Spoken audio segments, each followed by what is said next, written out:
Hello everyone. Welcome back to our channel, where we dive deep into the wisdom of the world's greatest books to help transform your thinking and your life. Today, we're exploring a profound yet often overlooked masterpiece, How to Own Your Own Mind, by Napoleon Hill. Imagine having the power to direct your thoughts in a way that consistently leads to success and fulfillment. Intriguing, right? That's precisely what Napoleon Hill aims to teach us in this book. It goes beyond mere positive thinking. It's about strategically organizing and controlling your thoughts to achieve your dreams. Stick with me until the end of this audio, because you're not just going to uncover the philosophical foundations of Hill's ideas, but you'll also learn actionable strategies for personal and professional excellence. Whether you are new to Hill's teachings or a seasoned follower, the insights from this summary can profoundly shift how you approach your goals. Now, do phrases like, "Your mind can control any situation," and "Think positive," ever annoy you? While they carry some truth, let's be honest, how positive do you really feel? How can you harness your mind to overcome challenges? If you reflect on your experiences, you might realize that sometimes your own mind can be your biggest enemy. You strive to achieve your desires, but often fall short. Many people dream of a better mindset, yet it remains just out of reach, creating a cycle of fear and failure. But don't worry. This summary will guide you through a transformative journey of the mind.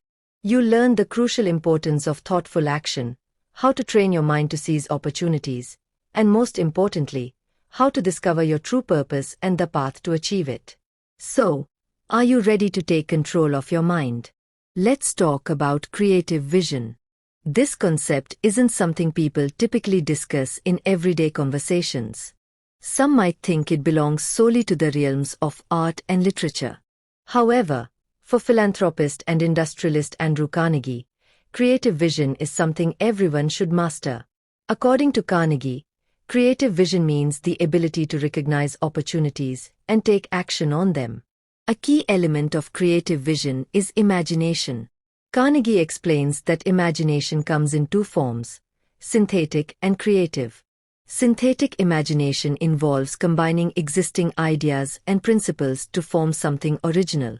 In today's world, nothing is completely new. Almost everyone builds on prior concepts. So, synthetic imagination is about rearranging old ideas to create something fresh. A prime example of someone who mastered synthetic imagination is Thomas Edison. Edison didn't just invent the light bulb out of thin air. He combined existing knowledge about electricity with his own insights to create a revolutionary invention. This shows us that leveraging what already exists can lead to groundbreaking results. As we continue to explore Hill's principles, you'll discover how harnessing both synthetic and creative imagination can empower you to take control of your life and achieve your dreams.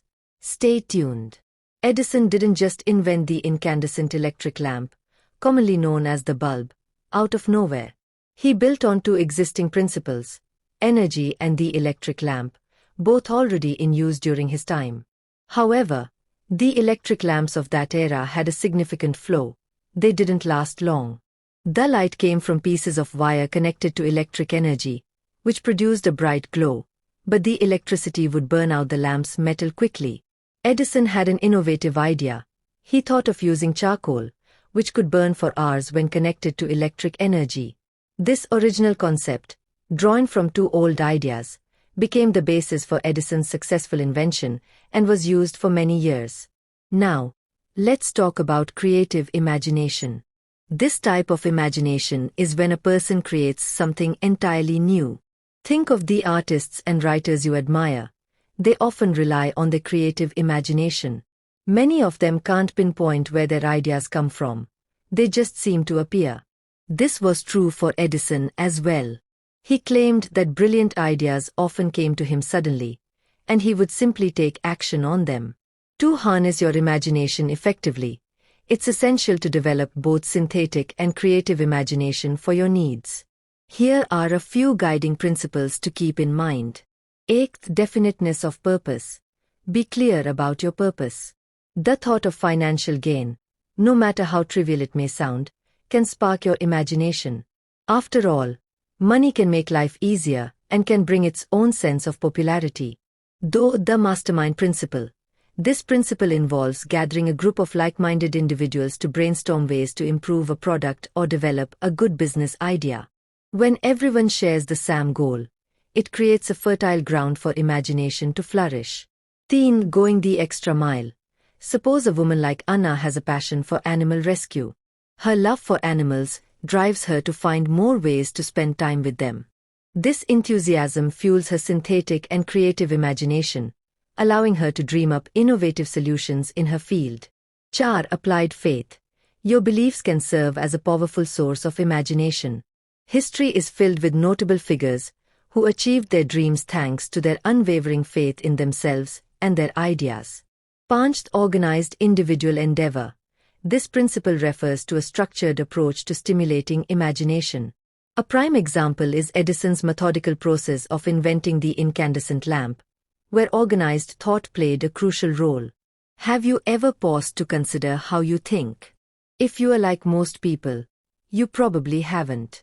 If you want to achieve what you desire, it's time to take a closer look at your thought patterns. By adopting these principles, you can refine your thinking, unleash your imagination, and set yourself on the path to success.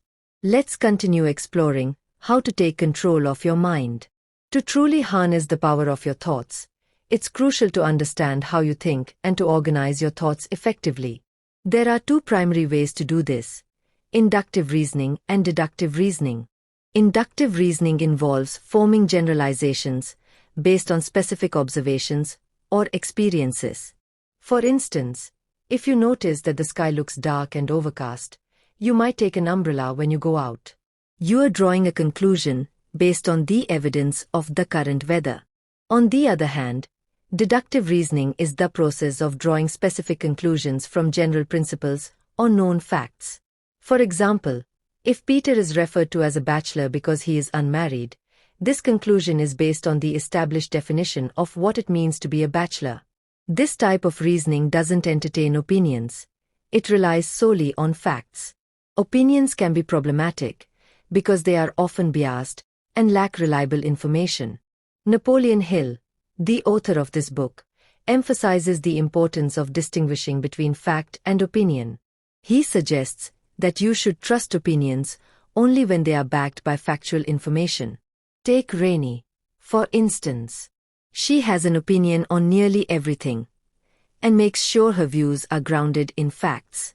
In contrast, Diana, when faced with significant life decisions, seeks advice from her partner, best friend, and parents, but she critically evaluates their suggestions instead of following them blindly. It's essential to verify the sources of information you rely on. Brandon, for example, keeps himself updated on world news by reading various media outlets. However, he doesn't accept everything at face value. He conducts his research to ensure that the news outlet he is reading is credible and reputable. He also recognizes that different news sources may present different perspectives on the same issue, so he seeks out unbiased reporters to form a well-rounded view. Being selective about the information you consume sharpens your thinking. Question everything and gather as much information as possible until you are convinced that what you are dealing with is factual. Organized thinking takes time and practice. It requires controlled habits. Until you develop these habits, thinking in an organized manner will be challenging. Think of your mind like a camera that captures everything around you. If you don't know what to focus on, your brain will absorb a lot of irrelevant information, like propaganda, gossip, and distractions that don't serve your purpose. By consciously organizing your thoughts and focusing on facts rather than opinions, you can clear your mental clutter and empower yourself to think critically and effectively. This clarity will help you navigate your goals with greater precision. Let's move forward and explore more strategies to gain control over your mind. Trivial matters can clutter your mind, making it hard to focus on what truly matters. Developing controlled habits is essential for maintaining this focus. Imagine your mind as a camera, capable of zooming in on the important details, like spotting a rare bird among thousands of trees. This ability to concentrate allows you to store only the valuable and useful information in your brain. So, where do you begin with controlled habits? It starts with having a definiteness of purpose. For example, if you want to be healthy and fit, simply complaining about your weight won't help. You need to transform that desire into actionable steps. If you are still indulging in unhealthy foods and neglecting a healthy lifestyle, your commitment lacks the necessary changes to your environment. Controlled habits require willpower and awareness. You must actively strive to reach your goals. For instance, if you want to enhance your organized thinking, it can only come through consistent repetition. This means you should no longer take everything you read at face value. Instead, engage in mental repetition as well. A prime example of this is affirmations. Emil Kuh, a psychologist and pharmacist, was a strong proponent of the power of thought habits or affirmations. His followers often repeated his mantra, day by day, in every way, I am getting better and better. While it may sound trivial to repeat this daily, those who understand the power of human thought recognize its potential impact. Consider Penelope, who had always dreamed of opening her own bakery. Despite knowing the challenges ahead, she was passionate and determined.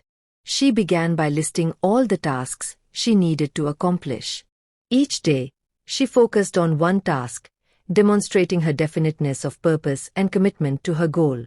In addition to her daily tasks, Penelope practiced affirmations.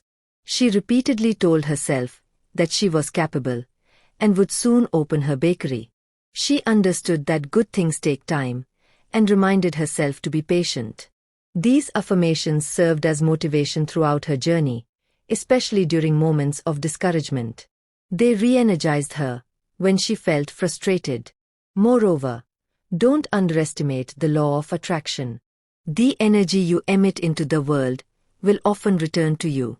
If you consistently maintain a positive outlook, positive experiences are more likely to follow. In the same way, if you cultivate a negative mindset, you may attract unfavorable circumstances. By focusing on your purpose, practicing controlled habits, and maintaining positive attitude, you can significantly enhance your ability to achieve your goals and navigate life's challenges effectively. Let's continue exploring more strategies to harness the power of your mind.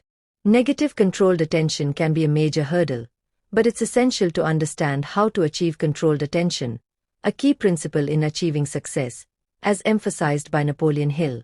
He describes controlled attention as mental dynamite. It has the power to dispel self-doubt and enhance focus on your goals. But how can you cultivate this powerful tool? To achieve controlled attention, you need to master 5 critical factors. A's definiteness of purpose. This is about having a clear goal. Let's consider Harold, who urgently needs money to pay his rent by the end of the month. Instead of succumbing to anxiety, Harold focuses on his purpose, gathering the necessary funds. This intention sharpens his awareness of where to direct his time and energy, instead of wasting hours scrolling through social media. Though self-discipline, this involves managing your emotions and staying focused. Harold understands that fear of failure can be overwhelming, but he consciously chooses not to let it dictate his actions. He knows that succumbing to despair would only lead to inaction, which is counterproductive. In controlled attention, Harold directs most of his focus towards generating income. This means he prioritizes activities that will help him reach his goal, reinforcing the idea that controlled attention is essential for success. Autosuggestion. This is the process of training your mind to explore solutions. Harold begins brainstorming potential ways to earn money. Recognizing his skills in repairs, he thinks about offering services in his neighborhood or tutoring kids in math, where he excels. Autosuggestion encourages a mindset that sees multiple approaches to a problem. Willpower. This is your driving force in challenging situations. No matter how dire the circumstances, there's always a way out. Harold remains persistent. He talks to several neighbors who may refuse his services, but he knows that eventually, someone might agree to hire him. This unwavering determination stems from his strong willpower. These 5 principles not only guide Harold, but have also shaped the journeys of successful individuals throughout history. For instance, Thomas Edison, who is renowned for his numerous inventions, attributes his success to these very principles. When asked about the key to his achievements, Edison highlighted the significance of staying focused and applying these foundational principles diligently. By embracing these 5 factors, definiteness of purpose, self-discipline, controlled attention, autosuggestion, and willpower, you can enhance your capacity for controlled attention and pave the way to success, just like Harold and many successful figures before him. Remember, cultivating controlled attention requires practice, but the rewards can be transformative. Edison's invention strategy. Edison was a firm believer in the power of having a clear goal. He insisted that understanding what you want to achieve is essential. One must be certain about their purpose. Edison emphasized that controlled attention and autosuggestion are vital components of success. He explained that a person should focus intently on their goals to the point where the concept of impossibility becomes irrelevant. Controlled attention means dedicating time and effort to mastering one's craft and seeking assistance from others who share similar aspirations. Successful individuals never squander their time on unproductive activities, nor do they allow failures, obstacles, or self-doubts to deter them. This unwavering commitment is closely linked to the principle of willpower. Autosuggestion plays a crucial role in this process. If someone genuinely believes they will achieve their goals, that belief significantly influences their actions. Edison pointed out a common pitfall. Many people give up before they even begin. They impose self-limitations that stop them from making an effort. This mental barrier can lead to a mindset of failure, even before the first attempt. Take Alexander Graham Bell, for example, who invented the modern telephone. Bell understood the value of firm intentions and relentless persistence. He did not succeed on his first attempt. In fact, he often admitted to losing count of his failures. Was this discouraging? Absolutely. But it didn't stop him. Bell kept pushing forward until he successfully transmitted sound through a wire. Andrew Carnegie also valued controlled attention immensely. He viewed it as a way to harness all of the mind's capabilities toward a singular purpose. For Carnegie, when he needed to manufacture and sell steel, he concentrated all his mental resources on that goal.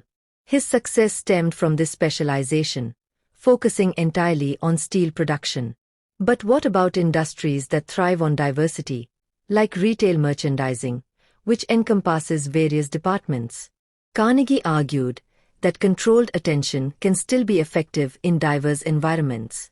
Even within retail, specialization is crucial. For instance, the clothing department is overseen by a manager who specializes in selecting the right types of blouses and shirts, while the sports department employs experts who advise on the most marketable sports equipment. In conclusion, whether in focused fields like steel production or diverse industries like retail, applying controlled attention and specializing in your area significantly enhances your chances of achieving your goals. It's about harnessing your mental capabilities to align with your purpose, allowing you to navigate obstacles and maintain focus on what truly matters. Success in diverse fields. Controlled attention is not limited to specialized roles. It can also thrive in diverse corporate environments. In a company, each department has its own managers and employees focusing on specific areas. For example, a human resources manager would never take on the responsibilities of the chief financial officer, just as an accountant wouldn't handle tasks assigned to the sales department. If you are struggling to determine which field to specialize in, don't fret. Andrew Carnegie suggests that you should carefully assess where to invest your time and energy. If you have a sense of your major life purpose, it will guide you toward the right path. Claire's journey. Consider Claire, a college student who is unsure about her career direction. Although she is studying communications, she feels disconnected from pursuing a career in that field. As she progresses through her education, she explores various options. By the time she graduates, Claire discovers her true passion lies in medicine. She realizes that her desire to help others can be best fulfilled by becoming a doctor. Importantly, Claire's college education wasn't wasted. It equipped her with strong communication skills that make her a more effective physician. Carnegie believes that not having a clear specialization during your education isn't a waste. Instead, this time can enhance vital soft skills, such as effective communication, teamwork, and self-discipline. Embracing change. Changing your specialization is perfectly acceptable. While it may feel like a setback after years of focus, it's essential to pursue what you truly desire. Starting anew in a different career might seem daunting, but the greater waste of time would be to ignore your passion and dreams. Conclusion. In summary, you have learned about creative vision, defined as the ability to recognize opportunities and take action on them. To harness creative vision, you must engage your imagination, which comes in two forms. Eighth, synthetic imagination. This involves creating original ideas by combining existing concepts and principles. Though creative imagination. This is when someone devises a completely new idea from scratch. To stimulate your imagination, focus on these 5 principles. Definiteness of purpose. Be clear about your goals. Imagination. Foster both types of imagination. Mastermind principle. Collaborate with others to refine your ideas. Going the extra mile. Put in more effort than required. Applied faith. Trust in your abilities and vision. By incorporating these principles, you can unlock your creative vision and set yourself on a path toward achieving your dreams. Key principles recap. In this journey through Napoleon Hill's insights, you have learned several essential principles to help you harness the power of your mind. Aix mastermind. Collaborate with others to amplify your ideas and efforts. Though going the extra mile. Always put in additional effort to exceed expectations. Teen applied faith. Trust in your vision and capabilities. Chart organized individual endeavor. Structure your approach to achieving your goals. Organized thinking. You have also discovered the importance of organized thinking. An organized mind critically analyzes opinions, rather than passively accepting them. Achieving organized thoughts requires cultivating controlled habits, which involve consciously striving for your needs through both physical and mental repetition. Controlled attention. Additionally, you learned about controlled attention, which is vital for success. There are 5 key factors to mastering controlled attention. Definiteness of purpose. Clearly define your goals. Self-discipline. Maintain control over your emotions and actions. Controlled attention. Focus your efforts on achieving your objectives. Autosuggestion. Encourage your mind to brainstorm solutions and opportunities. Willpower. Persistently pursue your goals despite challenges. Application in life and career. Controlled attention applies universally, particularly in career development. Specializing in a specific field increases your chances of success by allowing you to dedicate your time, energy, and knowledge to that area. The more expertise you acquire, the more unstoppable you become. Finding your purpose. It's essential to discover the true purpose of your existence. Once you clarify your purpose, your mind, body, and soul will align to achieve it. Trust yourself. You have the ability to succeed. Conclusion of the journey. This marks the end of our exploration of How to Own Your Own Mind by Napoleon Hill. I hope the insights we have discussed have been as transformative for you as they have been for me. Hill's principles aren't mere theories. They are practical tools that, when applied with diligence, can profoundly change how we engage with the world and propel us toward true success. Call to action. If this summary has piqued your interest, I strongly encourage you to pick up a copy of the book. There's a wealth of knowledge waiting for you that can help you refine and implement these principles in your life. Engagement. Don't forget to like this video if you enjoyed the content and share it with someone who might benefit from these powerful ideas. Your support motivates me to continue uncovering wisdom from the world's most impactful books. If you haven't already, please subscribe and hit the bell icon to stay updated with our latest uploads. Community conversation. I'd love to hear your thoughts on this book and how you plan to apply what you have learned. Drop a comment below, and let's keep the conversation going. Final thoughts. Thank you for listening, and remember, The power to change your mind is the power to change your life. Until next time, keep reading, keep growing, and keep owning your own mind.